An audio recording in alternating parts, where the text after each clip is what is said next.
सभी जीविका दीदियां, बहनों एवं भाइयों, सबसे पहले आज के इस कार्यक्रम में, समाज सुधार अभियान के इस कार्यक्रम में उपस्थित होने के लिए मैं आप सबको धन्यवाद देता हूं और आपका अभिनंदन करता हूं। और यहां पर कई साथियों ने अपनी बात कही और सबसे पहले 5 बहनों ने जो अपना अनुभव साझा किया और एक एक बात बताई, कितना बढ़िया ढंग से अपनी बात को रखा, इसके लिए हम विशेष तौर पर उनको हम बधाई देते हैं कि सब कुछ अपने अनुभव को आपने साझा किया।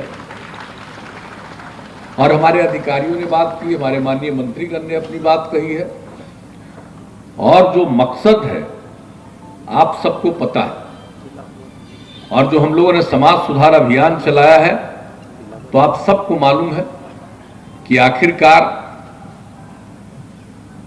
हम अगर सिर्फ विकास का काम करेंगे तो उससे समाज आगे नहीं बढ़ेगा। जब से आप लोगों ने काम करने का मौका दिया हम लोगों को, 24 नवंबर 2005 को हमने शपथ ग्रहण किया था और उस समय तो बीच में हमने 9 महीना छोड़ दिया था, लेकिन फिर हमको वापस आके काम करना ही पड़ा। तो आप लोगों ने जब से मौका दिया तब से हमने आपकी सेवा की और शुरू से ही जो भी विकास के लिए काम हुआ और उसके साथ साथ जो हम लोगों का ये उद्देश्य रहा है कि हम आगे विकास करेंगे, तो अगर समाज के सुधार के लिए काम नहीं होगा तो विकास का कोई मतलब नहीं रह जाएगा। इसलिए शुरुआती दौर से ही हम लोगों ने इस चीज पर काम शुरू किया और समाज में जो सबसे पीछे पड़े हुए थे, समाज के उन तबकों के उत्थान के लिए हम लोगों ने विशेष ध्यान दिया। चाहे वो महिलाएं हों, चाहे वो अनुसूचित जाति जनजाति के लोग हों, अल्पसंख्यक समुदाय के हों, अति पिछड़े वर्ग के हों, यानी इस प्रकार से जो किनारे पर रहने वाले लोगों को समाज के मुख्य धारा में जोड़ने के लिए उनके लिए विशेष पहल की गई। हर चीज को आप जानते हैं। और आपके मुजफ्फरपुर से तो मेरा तो विशेष लगाव है, आज से नहीं, कितनी बार हम आए। अब 2005 में जो हम लोगों ने अभियान चलाया सरकार बनने के पहले और उसके बाद सरकार बना, तो हम कभी भूलेंगे मुजफ्फरपुर में किस तरह से एक एक रास्ते पर सारे मुजफ्फरपुर के लोग खड़े रहे और किस तरह से लोगों का सहयोग और समर्थन मिला कि उसके बाद 2005 में ही काम करने का तब से मौका मिला। तो हम तब से तो काम कर रहे हैं, आपकी सेवा कर रहे हैं। लेकिन मुजफ्फरपुर में तो काफी काम, बहुत चीजों का, मुजफ्फरपुर तो एक खास जगह है और इससे जुड़ा हुआ समूचा का समूचा ये चारों जिले हों, चाहे सीतामढ़ी, शिवहर हो, वैशाली हो, सबका महत्व है। तो आज एक साथ जो बैठ रहे हैं यहां, और हम नहीं कभी भूल सकते। आखिरकार जब हमने शुरू किया महिलाओं के उत्थान के लिए, तो आपको तो पता है ना, सबसे पहले महिलाओं के लिए हमने जो पंचायत का चुनाव होना था, हमने कानून बनाया और उसमें हम लोगों ने तय किया, बिहार में पहली बार पहला राज्य था जिसमें हमने कहा उसमें 50% का आरक्षण महिलाओं के लिए। तो जो पहला बार शुरू कर दिया हम लोगों ने, 2006 में चुनाव हुआ और उसके साथ साथ महिलाओं के उत्थान के लिए जितना काम हम लोगों ने प्रारंभ कर दिया, पढ़ाई के लिए और सब चीज के लिए, तो उसी समय मुझको लगा कि भाई जो इस स्वयं सहायता समूह पहले दुनिया के कई मुल्कों में, हमको तो केंद्र में भी काम करने का मौका मिला, अनेक जो राज्य थे उन सब जगहों पर हमने देखा था, लेकिन बिहार में स्वयं सहायता समूह उस ढंग से, बेहतर ढंग से गठित नहीं था। लेकिन फिर भी कुछ जगहों पर था। तो मुजफ्फरपुर हम आए 2006 में और 2 जगह मुजफ्फरपुर में हम गए और उस समय के स्वयं सहायता समूह की जितनी महिलाएं थी, बहनें थी, उनके साथ हमने बातचीत की और सबकी बात सुने। जब लोगों की बात हमने ध्यान से सुना तो मुझे इतनी प्रसन्नता हुई कि देखिए उतना ज्यादा काम बिहार में नहीं हो रहा है और हम तो उसके लिए सोच रहे थे कि हम इसका विस्तार करेंगे और पूरे बिहार में करेंगे और इसके लिए हमने वर्ल्ड बैंक से कर्ज लेने का भी निर्णय ले लिया और उसी सिलसिले में हम आकर के यहाँ देखे, हमने कहा कि भाई उतना बेहतर काम नहीं हो रहा, तब भी महिलाओं में कितनी जागृति आती है अगर ये स्वयं सहायता समूह बन रहा था। और जिस तरह से जो कुछ भी शुरू हुआ और बाद में ही जब इसको बड़े पैमाने पर इसकी शुरुआत की तो आपके यहाँ का जो अनुभव हुआ, यहाँ हमारी दीदियां बैठी हुई हैं, इनमें से बहुत लोगों को ध्यान में भी होगा। और उसके बाद से जो हमने पूरे बिहार के लिए काम करवाना शुरू किया और आज पूरे बिहार में, और उसका नामकरण किया हमने जीविका समूह। अब वो जीविका और उसके बाद उसमें कितनी जागृति आई है और हमारा जो लक्ष्य था कि 10 लाख जीविका समूह का गठन करेंगे, अब तो उससे भी ज्यादा बढ़ गया। अब 1,27,00,000 अब महिलाएं जुड़ गई उससे। और किस तरह से जागृति आई, आज सबका सुन रहे थे, हम हर जगह जाते हैं। और पिछली बार भी जब शराबबंदी लागू होने के बाद ही हम जब सब जगह दौरे पर जा रहे थे तो हम जीविका समूह की बहनों की बात सुनते थे और उनका अनुभव सुनते थे, तो कितना लोगों में जागृति उसके चलते आई। इसलिए हम लोगों ने इसकी शुरुआत कराई और उसके अलावे देने में थी पूरे बिहार में। आप सोच लीजिए कितना ज्यादा महिलाएं आगे बढ़ रही, तो इसका काम जो शुरू किया और जीविका समूह के माध्यम से लोगों में जागृति लाना ताकि वो काम करें। अब महिलाएं घर की सेवा करती थी, कहीं कहीं जा करके लोग खेत में भी काम कर देती थी, लेकिन न उनके बारे में कोई खास ध्यान था। और जब हम लोगों ने इस काम को करवाना शुरू किया कि अगर ये पूरा का पूरा महिलाएं अगर काम करेंगी तो परिवार की आमदनी बढ़ेगी और जागृति लोगों में कितना आएगी।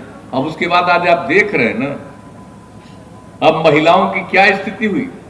जब साइकिल योजना की शुरुआत की तो मेरा मजाक उड़ाते हुए कुछ लोगों ने कहा कि क्या शुरू कर दिए हैं, लड़की साइकिल चलाएगी तो रास्ता में लोग तंग करेगा।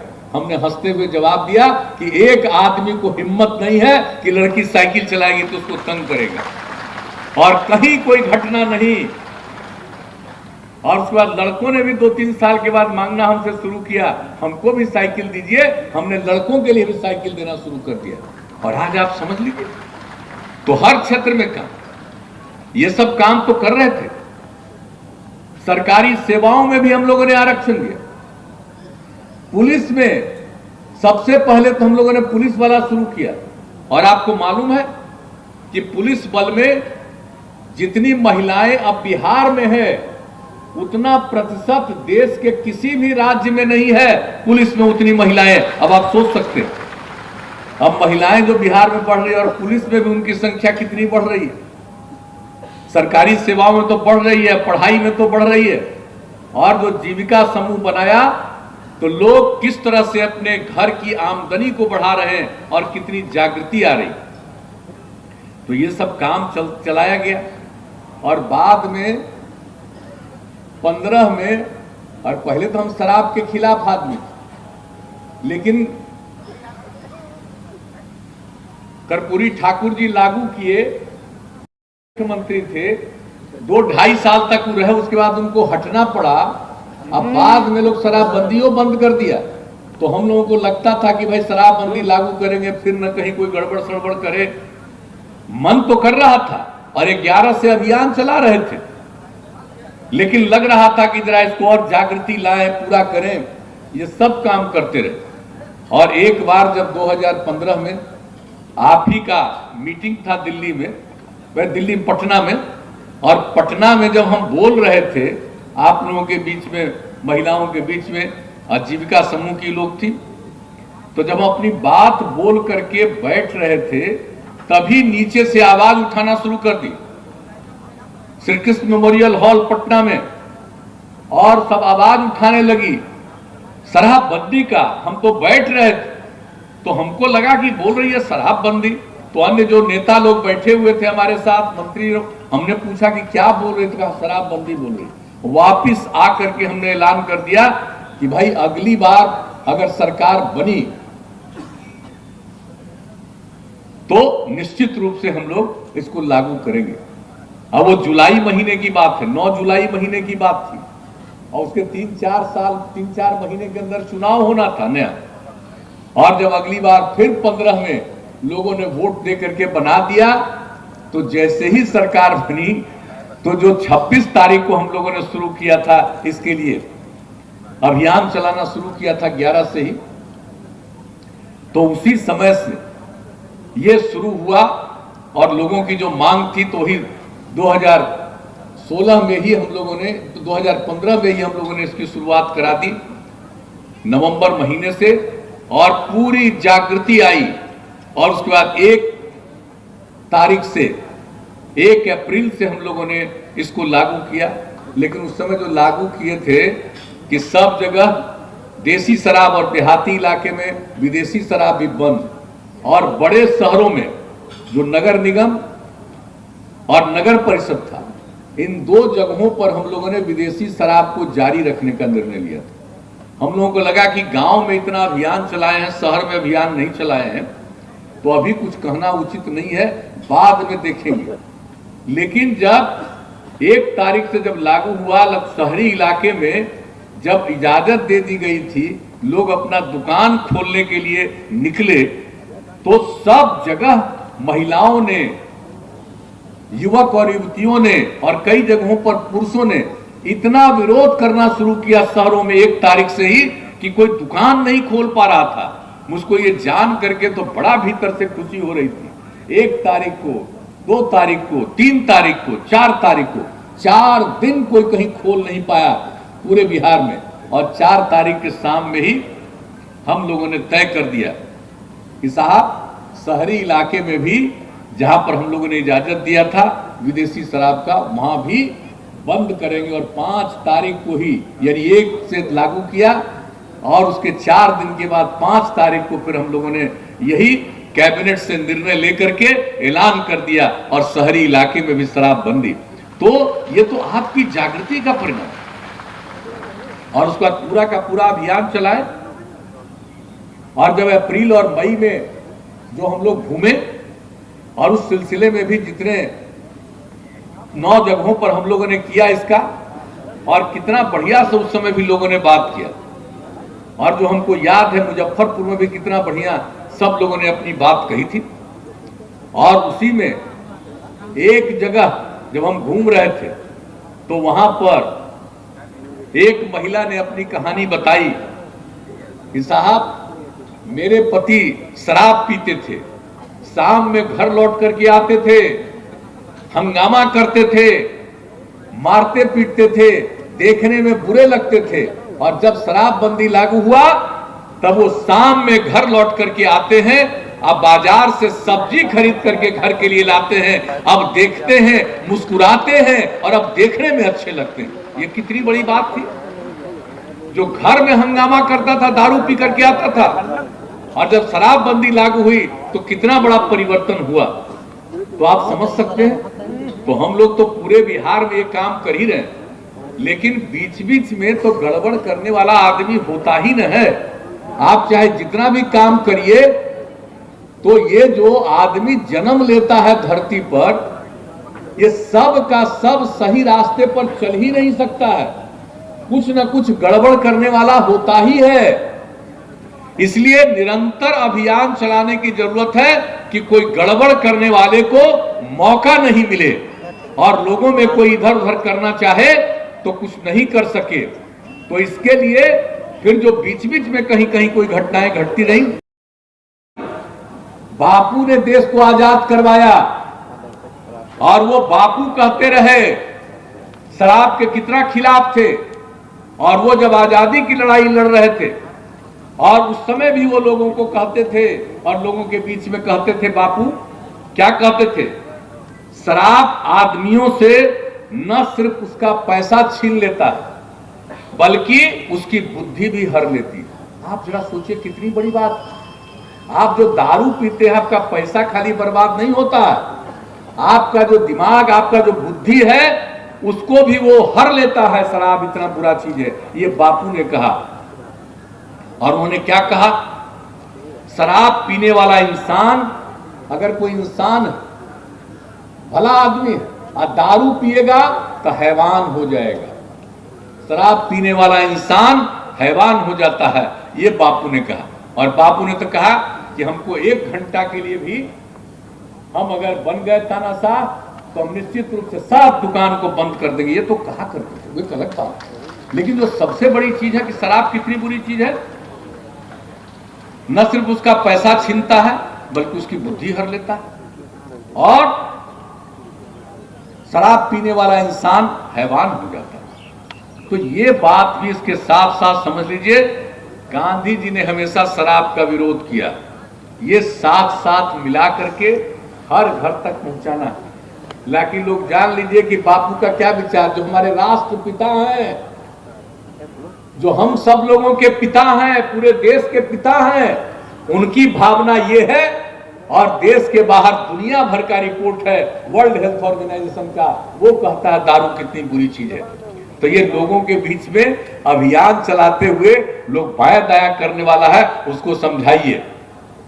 और दूसरी बात, तो जो गड़बड़ करता है, हम एक बात तो कहेंगे, कोई नहीं सुन रहा है तो भाई बहने सभी दीदियों को हम कहेंगे कि पूरा सजग रहिएगा, खबर तो दीजिएगा, कार्रवाई तो होगी, लेकिन उसके साथ साथ कोई गड़बड़ करता है तब पूरा जुलूस निकाल करके नारा लगाइएगा और लोगों को कहिएगा। इसको लेकर के ये जो अभियान का सिलसिला, ये जागृति इतनी आएगी कि कोई भी बाएं दाएं नहीं कर सकता।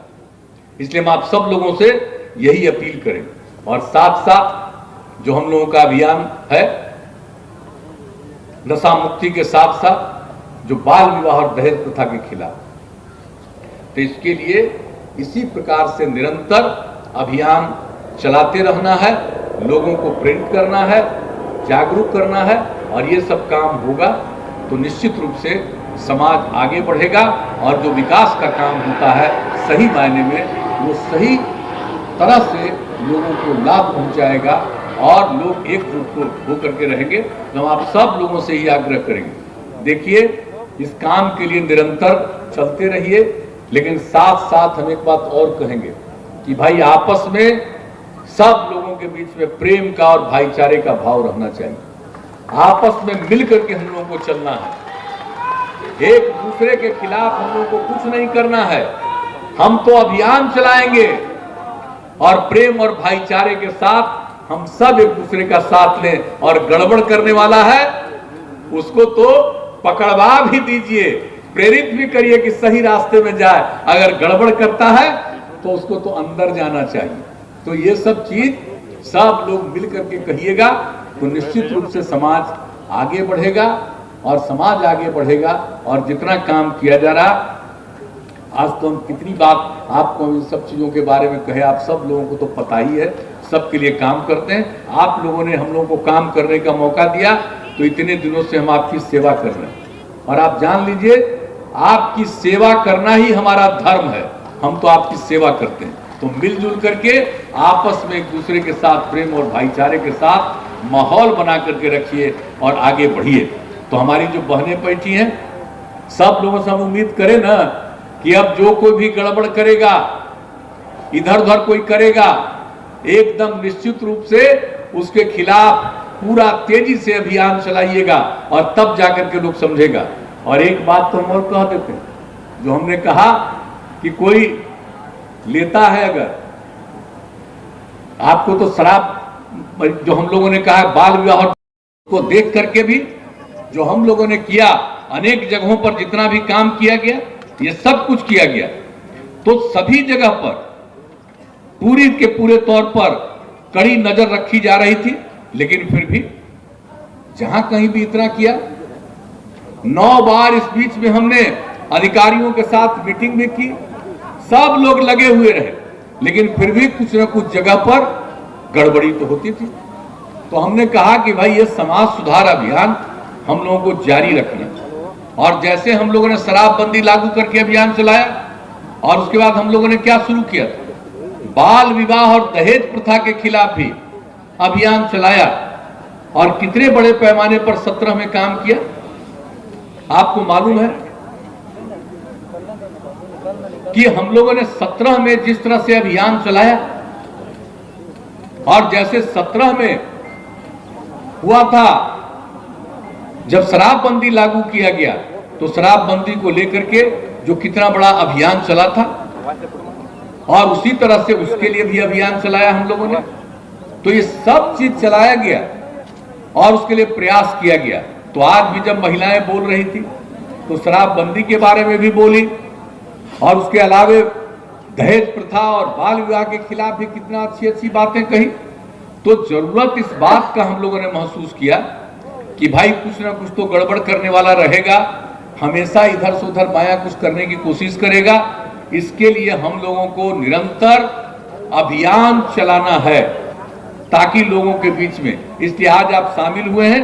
हम आप सब लोगों से यही कहेंगे कि हर प्रकार से प्रचार प्रसार और लोगों के बीच में अभियान करने का काम, हमने मुजफ्फरपुर के बारे में खबर मांगी, मुजफ्फरपुर के बारे में सूचनाएं मिली, तो हर जगह कई तरह की बात। और आप जानते हैं इस बार जो अभियान शुरू कराया हम लोगों ने, उसके पहले 16 नवंबर को सरकार के सारे अधिकारियों के साथ हम लोगों ने जो मीटिंग की थी, समीक्षा की थी, और उसके बाद जो हम लोगों ने काम करना शुरू कराया, तो आप सबको मालूम है।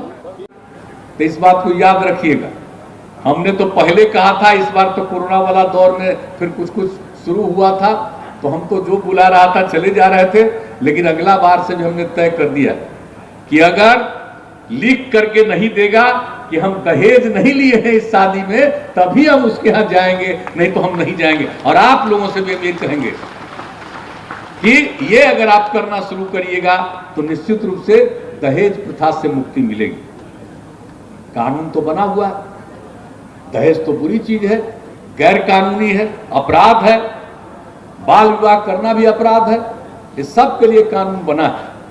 लेकिन इसके बाद भी लोग इधर उधर करते हैं, तो उसमें पूरे तौर पर मन को बुलंद करिए, और मन को बुलंद करिएगा तो निश्चित रूप से सब कुछ ठीक होगा और समाज आगे बढ़ेगा। और इस अभियान को निरंतर चलाते रहिएगा। तुम उम्मीद लेके जाए ना, बोलिए, जो बहने हैं हाथ उठा के बताइए कि इसको निरंतर अभियान चलाइएगा ना। हाथ उठा के बताइए, दोनों हाथ एक साथ। चलिए, बहुत बहुत धन्यवाद। आपके अलावे बाकी जो हमारे यहाँ पर और लोग हैं, पुरुष लोग भी हैं, इन लोगों ने भी हाथ उठा करके वचन दे दिया। अब हाथ उठा के वचन दिए हैं, भूलिएगा मत। ऐसा ना हो कि खाली फोटो के लिए किए हैं। हाथ उठाए हैं तो याद रखिएगा, अपने दिल में याद रखिएगा। जितनी बात है इन सब लोगों के लिए एकजुट होकर के काम कीजिए, आपस में प्रेम और भाईचारे का माहौल रखिए, और मिल करके समाज को बेहतर बनाइए, और तरक्की और विकास के लिए जो काम हो रहा उसमें सहयोग करिए, और मिलजुल करके हम लोग अपने राज्य को आगे बढ़ाएंगे, देश को आगे बढ़ाने में अपनी भूमिका निभाएंगे। तो इन्हीं शब्दों के साथ आप सब लोगों ने ध्यान से बात सुनी, हाथ उठा करके वचन दे दिया।